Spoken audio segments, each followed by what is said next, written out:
Welcome to episode 335 of the Various and Sundry podcast. I'm your host, Matt Harmon, joined live from the Vault Studio, the beautiful campus of Grace College and Grace Theological Seminary, by my good friend, my colleague, my co-host, and the man who is wearing a very sharp Grace polo, John Scott Sloat. Doc, what's happening?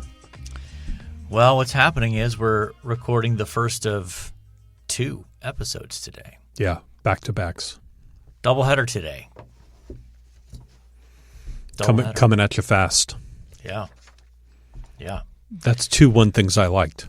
I know, and that's a stretch for you. That's 2 readings.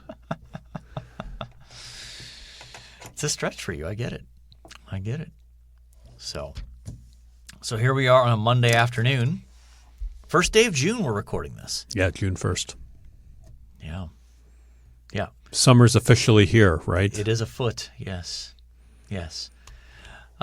School system did a good job at getting out before June this year, here locally. They typically are right on that cusp. Well, I have a remote employee who works on the East Coast, and they were telling us this morning that their kid doesn't get out for another week or 2. Yeah. And some schools don't get out till the end of the month because of the severe amount of snow the East Coast had this year. Do they not plan for some snow days built in there? I think they planned for a couple. I think they got a lot more snow than we did this winter.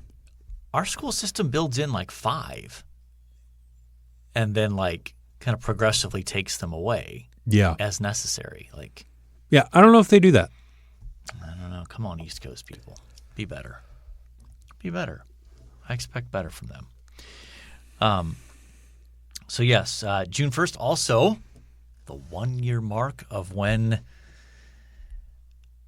my right eye Was that today? had the retina detachment. Yeah. Man. It just checked out. It's like, I'm done. I'm tired of hanging on. So. Do you have any follow-up to that? What do you mean follow-up? Do you have to get the retina checked every couple of years or? Well, obviously in the aftermath, I had lots of appointments. Sure. My last one was in October, I think. But that was with the retina specialist. I already see another specialist for other eye issues I have. So, I see that doctor every, I don't know, what is that, 3 months? Okay. 2 to 3 months. Yeah. So they're regularly looking in there and Checking things out. to make sure it's still, looking fine, I guess. So yeah. But yeah, June 1st, summer is here. It's coming. Now you're just living the life of luxury now. Probably golfing every day practically. I wish, yeah. I wish. Are you golfing this afternoon? No. Don't you normally golf on Monday afternoons after the pod? Occasionally, not all the time. Okay. Occasionally. Okay. All right. Occasionally. My golf buddy has another meeting. Oh, okay. Fair enough. I don't know if I call my golf buddy, but the guy I normally golf with. Your golf partner. Yes, my golf partner has Buddy's probably not the right term there. Has a board meeting today. Indeed. All right. Well, if you would like to contact the show and provide John with some helpful golf tips, That'd be great. he would welcome them. You can find us on X at VNSPod.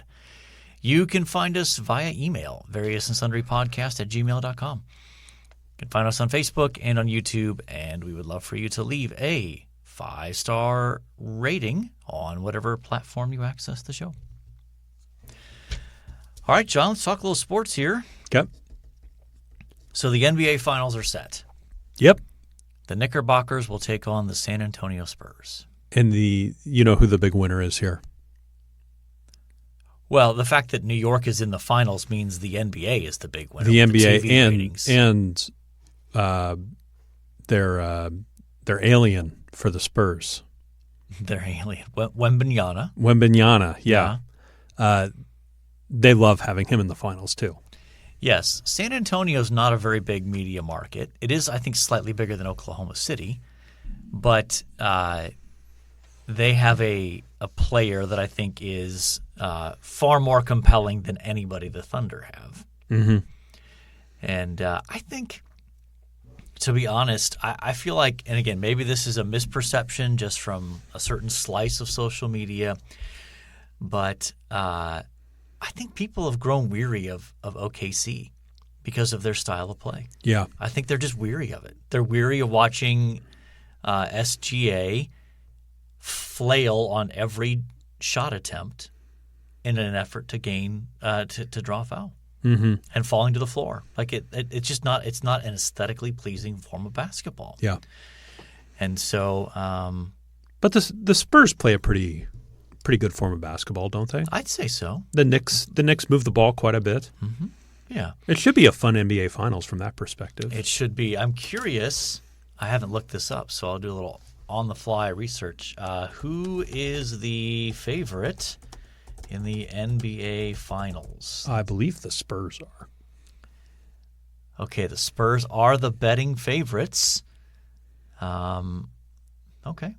But not like a massive favorite. But yeah, a slight favorite. Yep.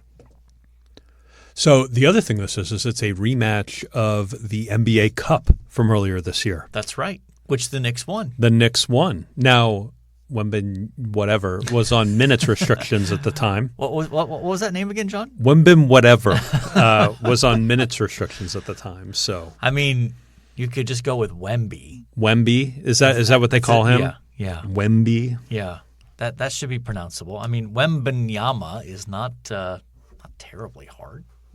You've pronounced more difficult names. Yeah, I think I've pronounced Hushmanzada on the pod before. Yeah, absolutely. So, I'm rooting for I'm rooting for the Knicks, obviously, but rooting for a very good finals as well. But you would take a Knicks sweep in dominant fashion, of course. Well, of course, yeah. Yeah. That would be a good finals for me. Yeah, I don't think the NBA would consider it that. Yeah, no, the NBA won 7 games. That's right. Multiple overtimes. Yeah, they do. So starts Wednesday, which that'd be tomorrow as of when this airs. Yeah, I will be getting ESPN Unlimited to be able to watch these. Oh, it's on ABC, isn't it? I do not get ABC over the airwaves at my house. Really? Yeah. So I've got to log into the ESPN Unlimited. Mm. But I'm very much looking forward to the finals. Okay. It may appear later in the podcast. Okay. Spoiler alert. Okay. What about your New York Metropolitans? 16-12 for the month of May. So winning record. Okay. But need to be better than that to gain ground. Yep.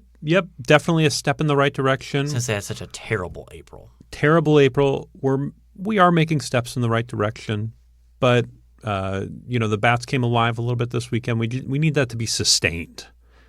We need a good month of clobbering people. Okay. So they left New York last night and flew to, I believe they're in Seattle right now, right. And then they'll make their way to San Diego, and then they're done with West Coast trips for the year. This will be their 3rd West Coast trip since the season started. That's weird that they front load all of those. Isn't that weird? Yeah. I wonder if it's because of weather, right? You want to do as few games as you can in New York. Maybe. I don't know. In April and May? Yes. Yeah, so I think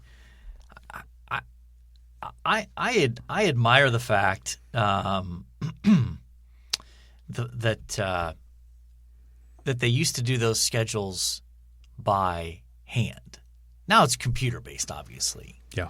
But can you fathom doing a baseball regular season schedule without the aid of computers? How much time do I have? Right? legitimately, months. yeah, you could start. You'd probably start June for the following year, and you'd figure out the schedule. And now you'd be going this year and starting to think like, well, this is never going to happen with a lingering strike out there. Mm-hmm. Yeah, which seems like is going to take place. It seems like there's a good chance we'll have a strike next year. You would just think that they could figure. I mean, it seems like baseball would figure out they just can't afford a strike. I mean, I still don't understand how the economics of baseball works to begin with.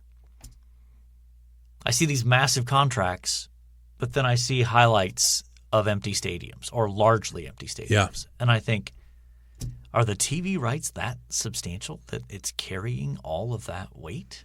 Like, I don't know. That's an economic model I don't understand. Yeah, I don't necessarily think about it too much, to tell you the truth. I do know there's a lot of advertisements in the stadium, mm-hmm. and those do very well, I presume. But, I mean, you watch other major sports, like I'm talking like professional, and even bad NFL teams have pretty full stadiums. Yes. Yep. And even bad NBA teams tend to have pretty full arenas. Mm-hmm. But baseball, man, you see some of these highlights and you're like, I know there's more than this, but it looks like, are there 250 people in that building right now? Like, there might be more people working that game right now than there are like attending. And yeah. I know that's not the case. It's deceptive, but still, you have stadiums that hold 35,000 and there might be, 3,000 or 4,000 in there. It looks empty. So, in any case, Mets need to rally here. Okay. Have you paid attention at all to the French Open? No, I did not know it was happening or underway until I saw it on the rundown here. Okay. And we are still eagerly anticipating the buildup of the World Cup. Well, you see the United States beat Senegal in a friendly. I did not see that. Is that supposed to mean something? Yesterday. We played our starters for about a half. I think we were up 2-0. And is Senegal any good? I think they're okay. Okay. I really have no idea. I don't know. We beat them 3-2. I think we were up 2-1 at half when we pulled our starters. Okay. All right. So, and then we scored another goal in the second half with our backups and hung on for dear life. Yeah. Okay. Well, I'm curious, since we're doing some live research here, who is the favorite in the World Cup this year? Let's see that. Spain and France are the consensus co-favorites. Interesting. Classic Europeans. Yeah. Okay. Those appear to be the two most popular bets here. So, all right. Interesting. I would think soccer is hard to bet on. Feels like there's such a small margin. Yeah. That weird things happen. What do you think the prop bets are for something like soccer? I don't know. Number of corner kicks? Maybe. Number of penalties? How many red cards? Probably. I have no Number idea. of shriekers? Yeah, I have no idea. I mean, that's a sport that does not set up well for that kind of thing. Basketball does, baseball does, football does. Mm-hmm. I don't know about hockey. Probably better than soccer. Probably. The nice thing about soccer is you know when it's going to start and you know when it's going to end. Basically. Now there's the overage time or stoppage time, whatever we call that. There's a 3 to 5 minute sort of buffer. Yeah. But you know when it's going to start and you know when it's going to end. Yeah. I mean, I will say part of the problem with the NBA is it's becoming too much like soccer with some of the flopping, basically. Oh, yeah. That's kind of where that started. It was in soccer. Yeah. You see these, you see contact and you're like, oh my gosh, that looked terrible. And then you look at the replay and you're like, did they actually touch? Like, was there actual contact there? So, anything else in the world of sports? Kind of that slow period here. Yeah, I'm trying. Unless you're a baseball fan, I mean, trying to think. and even baseball. I mean, it's early regular season, so Yeah. how many regular season games do you catch at least a piece of? Like, not the whole thing, but Now, are we talking sitting down and watching? Or are we talking radio? do both. So I do listen to a lot of games on the radio. Okay. So in the background as you're working on things and Yes, or mowing the yeah. yard, or you know what driving somewhere. Mm-hmm. I'll have the Mets on in the background. I probably listen to more games. I probably listen to 3 games a week, and I'll probably watch another 2. okay. All right. Bits, not whole games, Sure. but bits, Right. bits, and Yeah. a few innings here, a few innings there. Okay. Yeah. The ones I miss are like on in the, The middle. West Coast games. West Coast games are on in the middle of the workday, right? Yeah. The 1:00 games, I'll be working and I'll just won't even realize that they're on. Yeah. Well, there's so many of them. Do you think there's any chance that they will reduce the number of games in the regular season? I don't think so. Okay. I just the records and Well, I think the reason they won't is the revenue. Like, you have to convince teams to take away 4 or 5 home games. sure. Yep.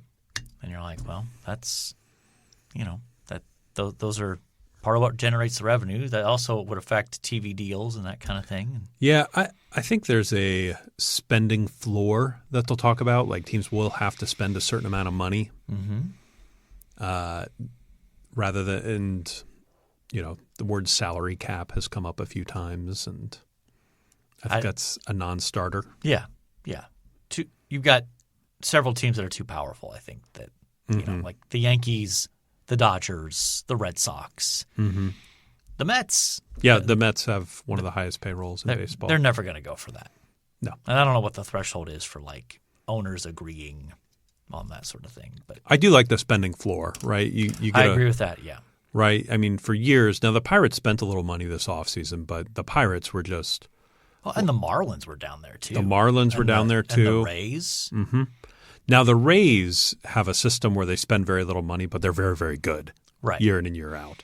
Yeah, the problem is that they still end up becoming essentially like a minor league team for these bigger payroll teams who they're great at identifying talent, they develop them, and then when that person comes up for their contract, But they have more in salary in the office than they do the Diamond, That's crazy.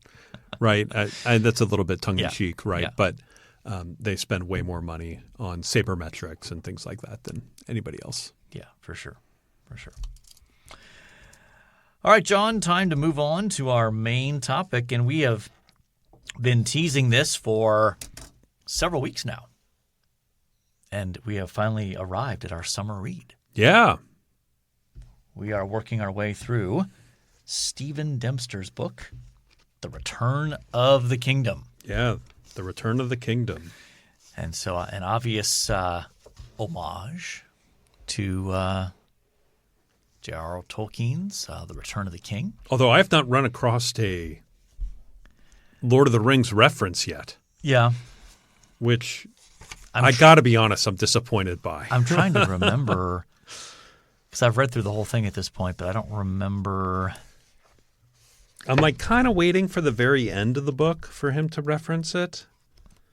Like in a Maybe he's just going the whole understated thing. maybe everybody's expecting him to and he Yeah. doesn't do it, Yeah. Yeah, maybe not. I don't know. But in any case, this is part of the new studies in not new studies, essential studies. Get them confused. Essential studies in biblical theology. Originally, the series was created and then edited by Ben Glad, and he has recently turned that editorial role over. Oh, to who? Michael Morales. Really? Yep. So Ben's too busy being the series editor for other things. A silver series? The New Studies in Biblical Theology, which he shares with Don Carson. Yeah. As well as he is the new series editor of the Pillar New Testament Commentary. Oh, really? Because was that Don Carson before? Yes. Okay. Yes. Nice. So, yeah. All right. So we had talked to. So basically, this series is intended as a series of books that give you a good entry. I'd say a slightly above entry level introduction to key themes in biblical theology. So I remember being at the Gospel Coalition, Chicago. When were we there? It's like 2012, maybe? Preaching the Old Something? Testament. That's what I remember. 11 or 12, probably. And I just remember, I believe it was Maybe it was 11. Don Carson and Tim Keller talking about like the list of biblical themes they had, that you could just sort of follow that thread through all of Scripture. And that's very much what I think of when I read this book. The theme of kingdom sort of being woven throughout the entirety of Scripture. Yep. You know what's interesting? You mentioned that list. There's been an effort to try to pin down Don Carson. Like, where is the list? We want to see this list. You have the list. We want the list. You will show us the list. And he has not produced it. So it's almost a little bit of a mythical kind of not that he doesn't have a list, I don't think. But my guess is that he probably has more like a mental list and maybe not a formal, like, written out. But, supposedly he has a list of about 30. 30 themes that run the canon. That, not these things that these are the only ones, but these are kind of the big ones. 30 of them. Interesting. So we'll see if Do you think Kingdom makes that list? I am confident it does. I am confident it does. So yes, this is what is this volume, like 6 or 7 in the series? I forget. It's listed at the back here. This is let's see, maybe 7, I think. Looks like 7. But this doesn't list them in order. Because the picture in the back doesn't include Ben's, actually, from Adam to Israel to Christ. And let's not forget, you have a book in this series as well. I do. Yeah. Rebels and Exiles. Yes. Does Rebels and Exiles make Don Carson's list? I'm sure the theme of exile does. Yeah, I'm sure it does. Yeah. So, okay. All right. So, in terms of this book, we kind of bracketed off the first 5 chapters here, so he begins with a short introduction, a biblical theology of God's reign, and then he jumps right in. And this 5 chapters that we're covering today basically starts with Genesis 1 and gets you all the way through Abraham. Partway through Abraham. Yeah, partway through Abraham. Yeah, which we'll pick up next episode. So, or in like an hour from now. Which is the next episode. Yeah. So yeah. Let's start very big picture, like just general impressions of these first 5 chapters. And then we can kind of dive into anything that stood out to you, just kind of the big picture sweep of working through these.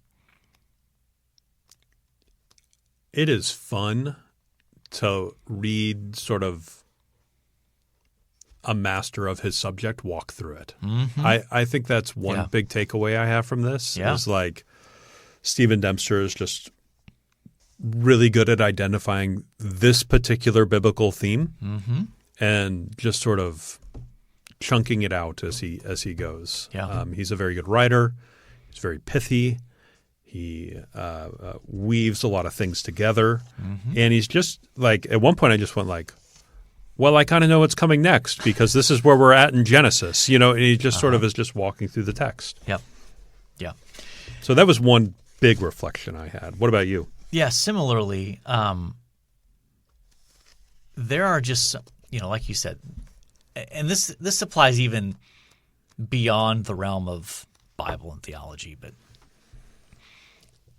I can enjoy watching just about anybody do just about anything if they're a master of their craft. Like if you pull up a video on YouTube and it's like, okay, here's a guy who is a master at this thing, and you're like, I have no interest in that thing, but watching one of the best like do it is actually interesting because you see, things that maybe you wouldn't appreciate otherwise. And Dempster's so good. I just love watching him read texts, like just watching him do exegesis and make connections and that kind of thing. He's really good. So, okay, chapter 1, big picture, the Bible's bookends. I don't know if there's anything that stood out to you in that. I mean, I had a couple things that I wanted to highlight, but what grabbed your attention? It's really short. I mean, it's like 5 pages, 6 pages. So. Yeah. I had not read or I had not put together the difference between the U-shaped and the V-shaped or the checkmark shaped. So I enjoyed that bit of clarity there. I think that makes sense to me. Yeah. So basically what Dempster argues is that the shape of the biblical story is not U-shaped in that there's creation and then there's a downward fall and then restoration basically gets you back to the same level as creation was. And he says that's not the way to look at it.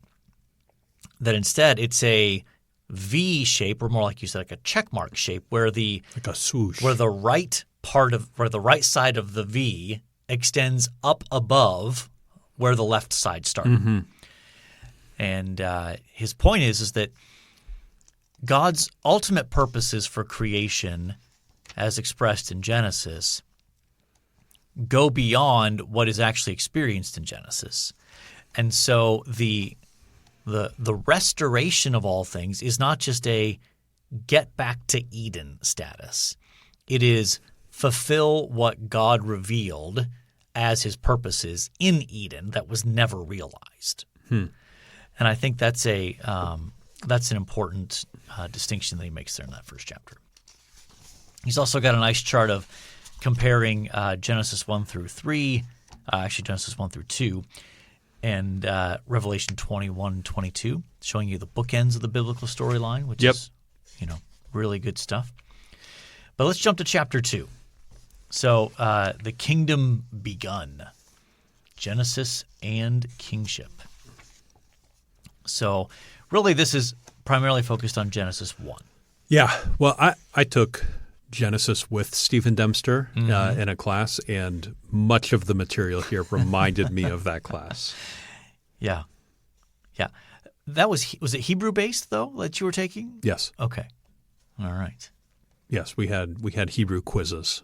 Nice. Which were challenging. I would expect so from Professor Dempster. Yeah. But, in looking at, zeroing in on Cain and then zeroing in on Lamech in chapter 5, right? He did that in class, and it was attention-grabbing. Yeah. So in chapter 1 here, he spends a good bit of time on the image and likeness language here applied to humanity being in the image and likeness of God. Does a lot of good work there. And I think that, this is ground that's been, covered countless 1,000 times. In the history of the church. But I think he brings a clarity to the discussion. And this is one of those places where there's a significant difference between a biblical theological approach to discussing the image of God and the a systematic theology approach. And what I mean by that is, in systematic theology, you typically, when you ask, well, so what does it mean that human beings are made in the image of God? And like, well, they're moral creatures and they're relational and they're capable, and they start listing out like, well, these are the attributes that God has that are communicable. In other words, that he shares with human beings. And then there are the incommunicable attributes. And don't misunderstand me. I'm not saying that's a bad approach. I'm just saying it's not the only approach. It's a different approach than what biblical theology tends to focus on, because it's working explicitly with the categories in the text itself. Mm-hmm.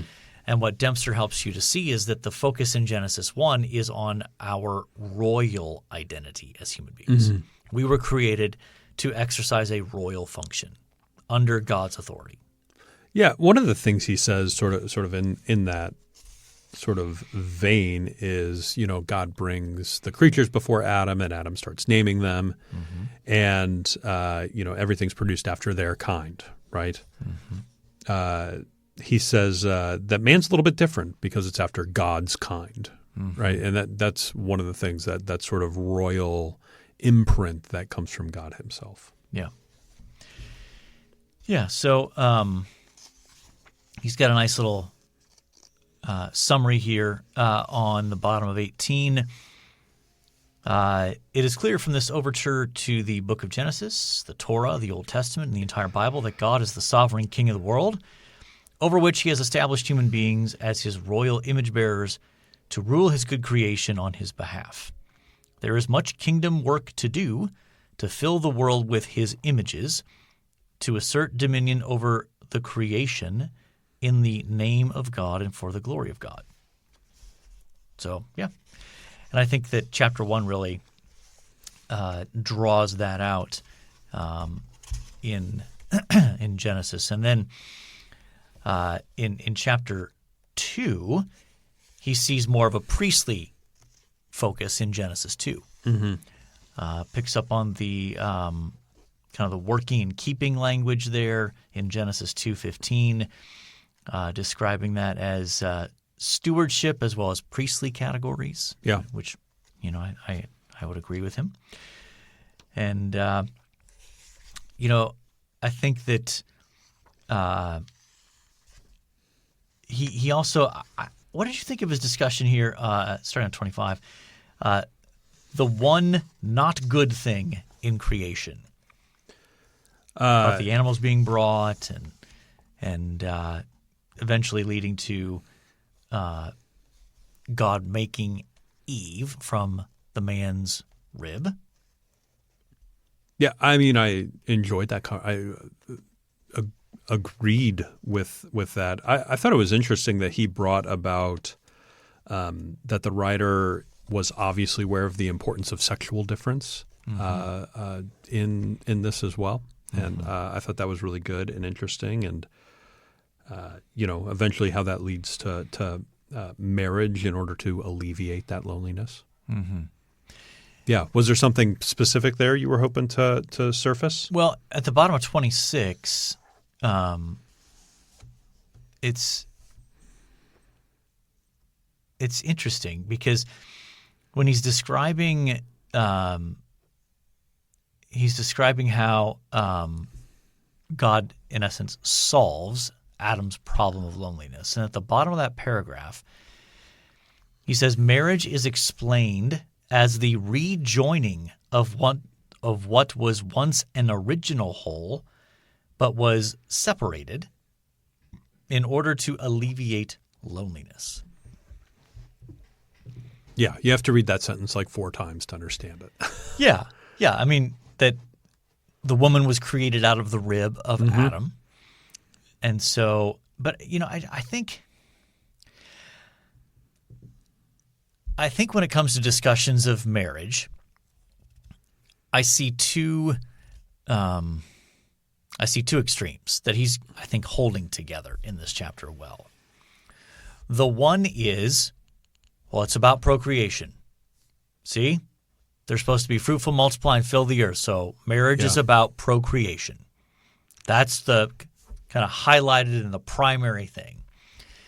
And, the companionship's a nice piece, but it's not really essential or, primary.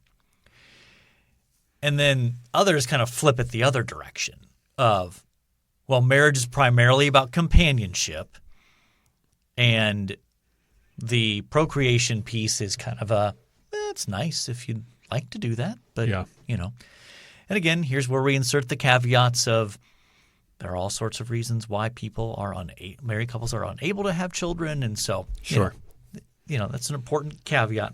But still, that the general picture that emerges from Genesis is a both and there. Yeah, that it is for companionship, and yet it is also for procreation and companionship, not just in the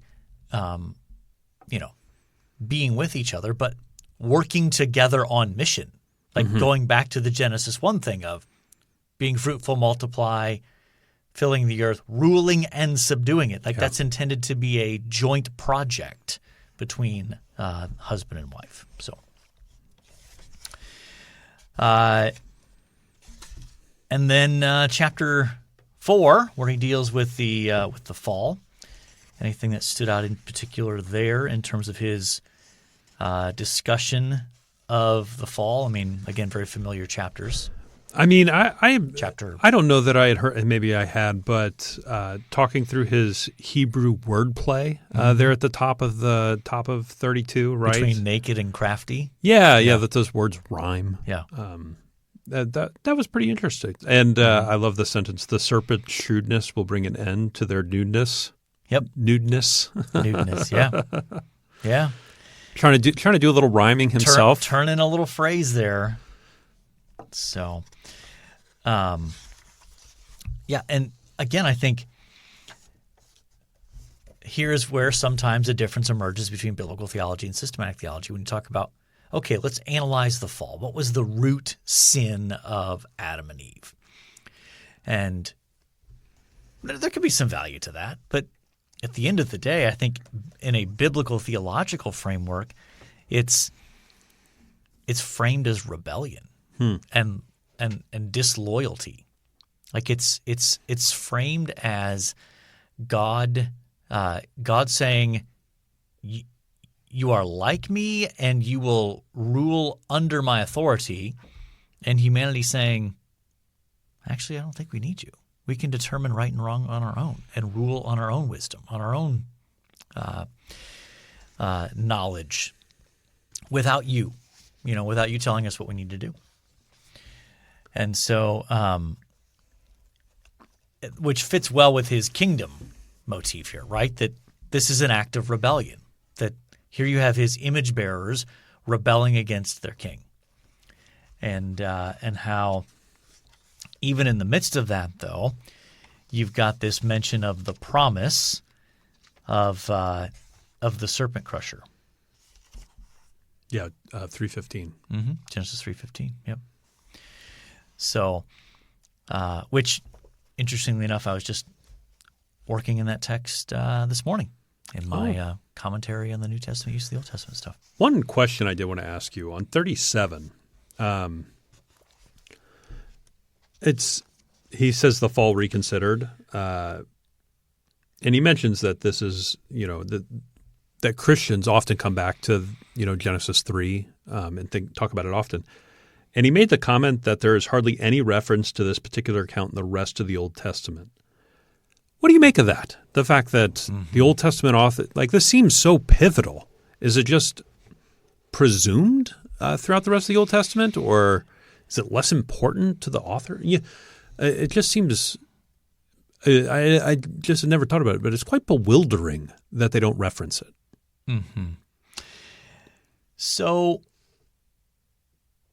I think I agree with him if we're talking about explicit reference.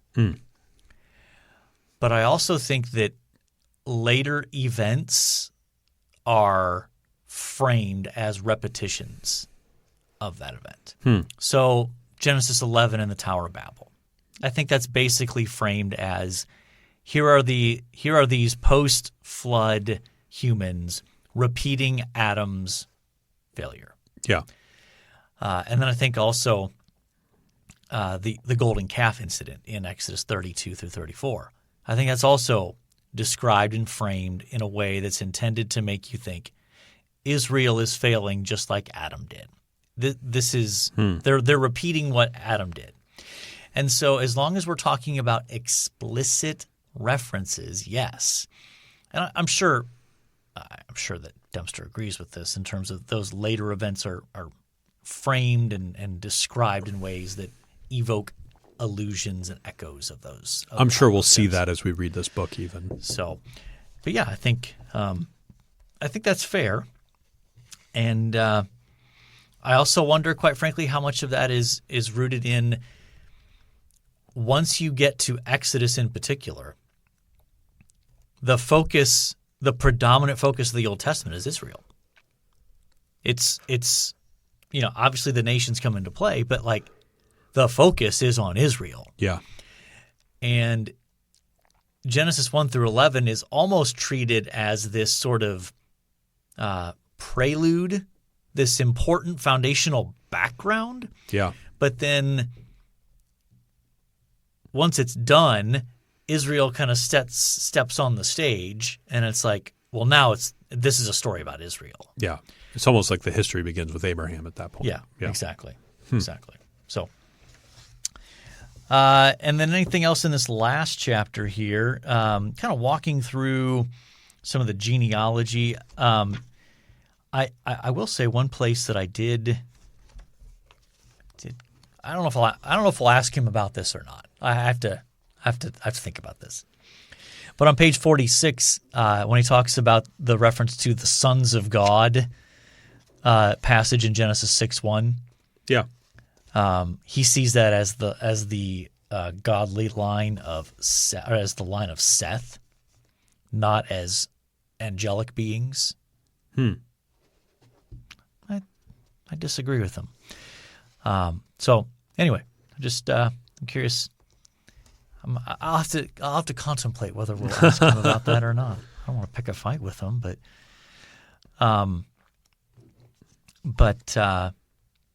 yeah, I mean, I think he unfolds well the nature of the curse and just how it starts to unfold through the two lines. You've got, and really it stems from Genesis 3, right? I will put enmity between you and the woman, between your offspring and her offspring. So right there, you're establishing kind of those two lines of descent. And then the genealogies, I think, kind of pick that up and help you to trace, well, where's the line of the woman, and who is aligned with the offspring of the serpent. And so it's not, and part of what I think that shows you too, by the way, is that it's not just about biological descent. Mm-hmm. There's some other criteria that determines, are you a descendant of the woman? Yeah. Or are you an offspring of the serpent? And it's not purely just biological processes that determine that. Yeah. So, that gets us through the first 5 chapters. It's a lot of ground. Yeah, we moved through that very quickly. We did. Remember when we used to have another topic to talk about? I know. What were we thinking? I don't know. What were we thinking? So, in any case, for the next episode, make sure that you read chapters. Let me get it here. Chapters 6 through 9. Chapters 6 through 9, and we will discuss that, which basically gets us through. What is that? It picks up gets us through the patriarchal narratives through Deuteronomy. Gets us through the Torah. Yeah, there you go. So, all right, John, time to move on now to this day in sports history. This day in sports history, June the 2nd. That's right. 2026. On this day, 1883. That's a while ago. Long time ago. The Quincy Professionals, a minor league team from Illinois in the Northwestern League. I assume that's baseball. Yes. Faced off against the ME College 9, Yes. also referred to as the Methodist College or ME Church Team, a local student group from Fort Wayne. That's right. In the first professional baseball game under the lights. So it's the first pro game under the lights. That's basically what that was. Okay. Now, I had to do it. It caught my attention, one, because it happened in Fort Wayne. Yeah. But I had to do a little bit of research because literally the site that I normally use just said, first pro game under the lights in Fort Wayne. Well, you got to tell me more than that. Yeah. And so I have no idea who the Methodist College Church team is. Sounds like a formidable opponent. They sound tough. Yeah. They go by ME. Yeah. All right, next one. 1922, MLB first baseman Stuffy McInnes ends an errorless string of 1,700 chances while playing for the Boston Red Sox 1921 and Cleveland Indians in 1922. Stuffy McInnes. McInnes. McInnes, yes. McInnes. Yeah. Do you think his given name was actually Stuffy? No, I think it was something else. Okay. Don't you? Yeah. Sure, there's a story behind how he came to be known as Stuffy. Stuffy. Is he arrogant? Maybe. Or maybe he was, had chronic allergies or something. He was just always stuffy. Okay. 1935, future Baseball Hall of Famer slugger Babe Ruth announces his retirement as a player at 40 years of age. Yeah. He threatened to retire all the time. Did he? He threatened to go be a professional boxer, is what he would do to ownership if they didn't pay him more money. Yeah. Well, some some things don't change. Yeah. Well, I would like to meet the MLB player threatening to become a professional boxer, but True. Now, there are others who have threatened to go play football. Sure, and have. Yeah. Deion Sanders, Bo Yep. Jackson. Yep. Well, Bo Jackson did both. So did Yeah. Deion for a while. Kyler Murray. John Elway. John Elway. Threatened to play baseball, Yeah, which was signed by the Yankees organization. I that's think. right. That's right. 1987, Mariners draft Ken Griffey Jr. number 1 overall. He was one of my favorite players to watch. He is just so smooth. He had the gift of cool. Yeah. He was just cool all the time. Just, it never looked like, even when he was like obviously trying really hard, he just looked so graceful and smooth. And as far as I'm aware, no accusations of PEDs. That's my understanding too. Yeah. And he was right with those guys. He was. He was. And he wasn't using PEDs because he got injured. Yeah. And didn't recover. Well, and he never ballooned up into like this. Like he was pretty slender. He was a slender guy. Let's see, 1991, Seppo Räty. Did I get that right? Sure. Of Finland improves his world javelin record to 318 feet and an inch. That inch is important. Seppo Räty. Yeah. I knew you'd appreciate a good Finnish name. Yeah, absolutely. Particularly one that's easy to pronounce. Yeah. 2024, so just 2 short years ago, gymnast Simone Biles wins her record 9th U.S. championship in Fort Worth, Texas. Simone Biles.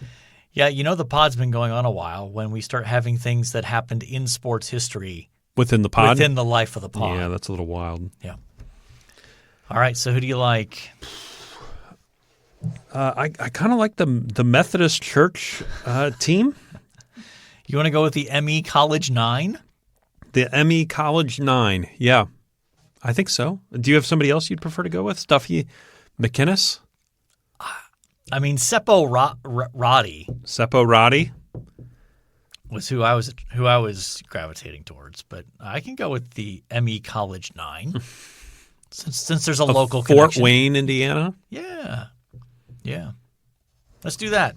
Who knew that the first baseball game in lights was played in Fort Wayne, Indiana? Yeah, and it only took what? How many? Only took over a century for them to decide to do that in Chicago at Wrigley Field. Yeah. So, all right, one thing you liked. I'm preemptively saying I will like the NBA Finals. I'm going to do that on the next episode. I'm going to do a preemptive one. Not on this one, but I am going to say that right now I'm just happy the Knicks are there. okay. It's been since I was in the 5th grade when they were there last time. Yeah, was that 99? 99. Okay. And then before that, it was 94. Yes, they were in the finals when the OJ stuff happened, Yep. which you would have no real memory of that, do you? I have vague memories of the trial.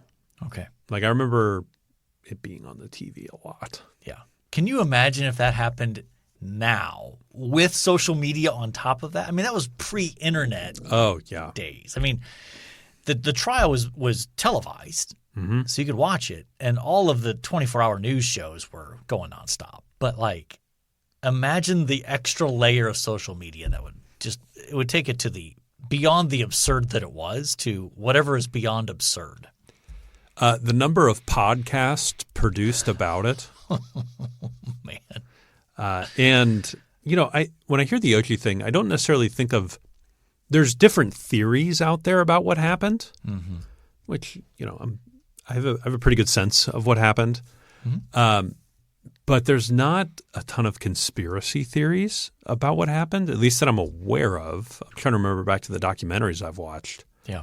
I imagine there would be a lot of conspiracy theories today versus back then.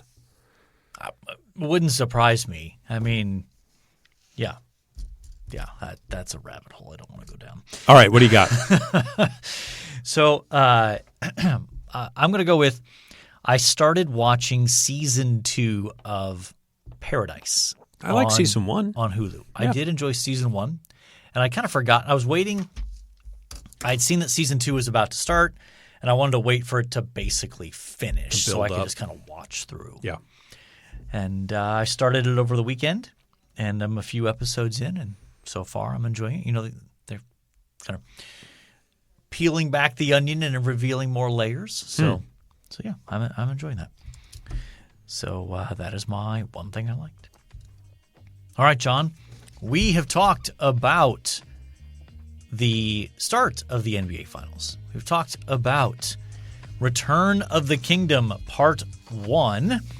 Don't forget, next episode, read chapters 6 through 9 to keep up with us. We have talked about the ME College 9, right down the road here in Fort Wayne, Indiana. We have talked about you being excited that the Knicks are in the NBA Finals. That's right.